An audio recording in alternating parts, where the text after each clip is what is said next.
ان الحمد للہ والصلاۃ علی رسولہ اما بعد۔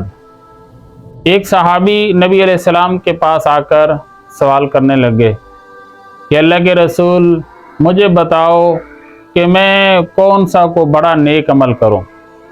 نبی علیہ السلام نے فرمایا یہ کر لو وہ کر لو۔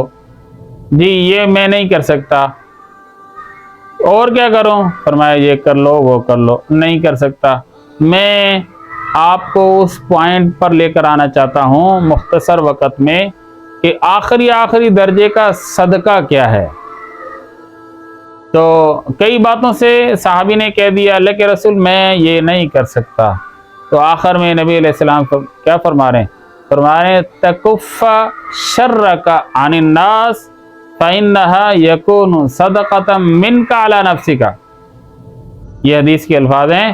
فرمایا کوئی کام نہیں کر سکتا تو اتنا تو کر لے، کیا کہ اپنی برائی کو لوگوں سے بچا کے رکھ، اپنی ذات سے لوگوں کو نقصان نہ پہنچا۔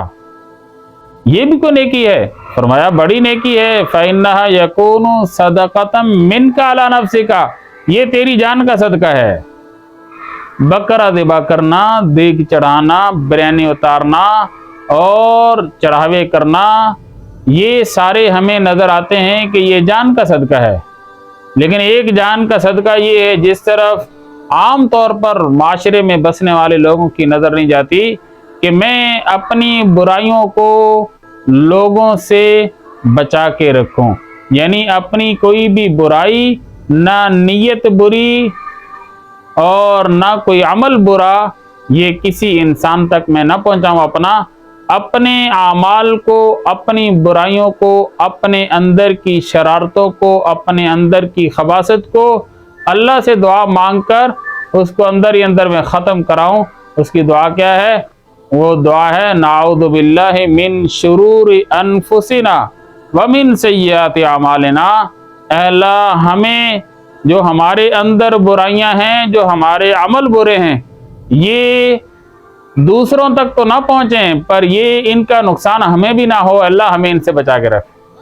اس لیے نبی علیہ السلام نے فرمایا تکف شرک عن الناس فإنها يكون صدقة منك على نفسك، اپنی برائی کو لوگوں سے روک کر رکھ، یہ بھی تیری طرف سے صدقہ ہے، اور اس پر بھی اللہ راضی ہو کر تجھے آخرت کے بڑے درجات عطا فرمائے گا۔